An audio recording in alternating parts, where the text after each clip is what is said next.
Now, other than potable water, other social amenities that the electorates expect from the newly elected leaders are good roads, electricity, functioning hospitals, standard education, and a good life generally. And what do you expect from your own elected officials within the shortest possible time? As Nigerians set agenda for new leaders, Channels Television's data information consultant, Babajide Ogusowo, gives us a few tips on how to hold leaders accountable. Babajide, thank you for joining us on the News at 10. It was a pleasure having you here. So what are those immediate things we can expect realistically now, the things we can expect within the shortest possible time? You know, for me, what perhaps should be the most important thing is we need to stop the mix-up between what is essential and what is priority. And for over 4 decades, our leaders have said agriculture, housing, education, industrialization has been their priority. But the real question is, are those priorities or are they essentials? Now, let me make myself clear. When a commercial bus driver wakes up in the morning and gets into his bus, it differentiates between what is essential and what is priority. So for the commercial bus driver, the Danfo driver, as it will be called in Lagos, for him, what is essential is to ensure that there's fuel in his bus. What is essential is to have a spare tire. What is essential is to also make sure that his conductor has change. The 20 naira, 50 naira that will be given to passengers, those are essential services. What is priority for the bus driver is to ensure that he avoids traffic. Because by avoiding traffic, he can go on multiple trips. And by going on multiple trips, he makes more money. So for the bus conductor, clearly there's a difference between what is essential and what is priority. For our leaders, that distinction also has to be made between what is essential and what is priority. And for several decades, there's been a mix-up. Agriculture, housing, education are essentials. They are not priority. And so the leaders, for the next 3.5 to 4 years, have to define what is priority. But should they be priority? Those are essential services. Priority, for instance, is to understand what the problems are. And so several people say we need to diversify, that there's a concentration in the oil sector. But that isn't the problem. Oil and oil concentration is a concern.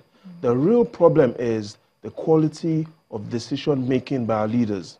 And so what for me should be priority should be, we should nurture thinking. We need, for instance, to build a nation of thinkers. That should be priority. And while we focus on that priority, we also keep a focus on our essentials. But we shouldn't make a mistake of classifying essentials to become priority. Yeah, and some people would disagree though, because accommodation should become a priority. People are, losing homes, unfortunately, and food is still also a priority too. But I digress. Should economic recovery and growth plans still lead the actions of the federal government going forward? I'll pick the last 2 letters, growth plan, especially if we look at what should be the agenda for the government for the next 4 years.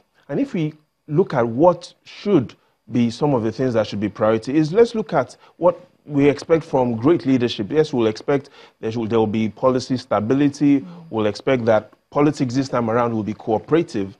But for the federal government, we expect 2 things. First is more focus on national security and intelligence. And by national security and intelligence, we're talking about reviewing immigration, improving border security, and also ensuring that we get biometrics right. National security and intelligence should be the focus for the federal government. For the state governments, we now need to let them do more when it comes to welfare for the people. So they should be targeting faster double-digit growth rates. So in all, if we look at what should be the agenda for the federal government when it comes to national security and intelligence, and for the state governments and local governments to focus more on the welfare, we will surely get great leadership in the next 3.5 years if we're able to ensure that.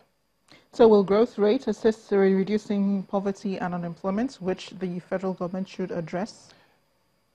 Let's take a look at the growth rate since 1999. Here's what the data tells us.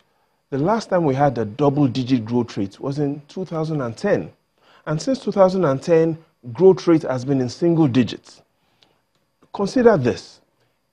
Any nation or a developing nation like Nigeria that wants to create prosperity needs to achieve at the minimum double-digit growth rates. And that's to ensure that we get double-digit growth rates that is also inclusive. And one of the ways we can do that is not just to talk broadly about double-digit growth rates, but to look at the growth rates within each of the 46 economic sectors. And again, just as I started, essentials and priorities. For you, it is essential to end this discussion right now, but your priority is to keep reading the news. The government and leaders now need to also ensure that they differentiate between what is priority and what is essential. Keep reading the news, Amara. Yes, I will. That is priority. Thank you very much, Babajide. Always a pleasure having you here on the News at 10.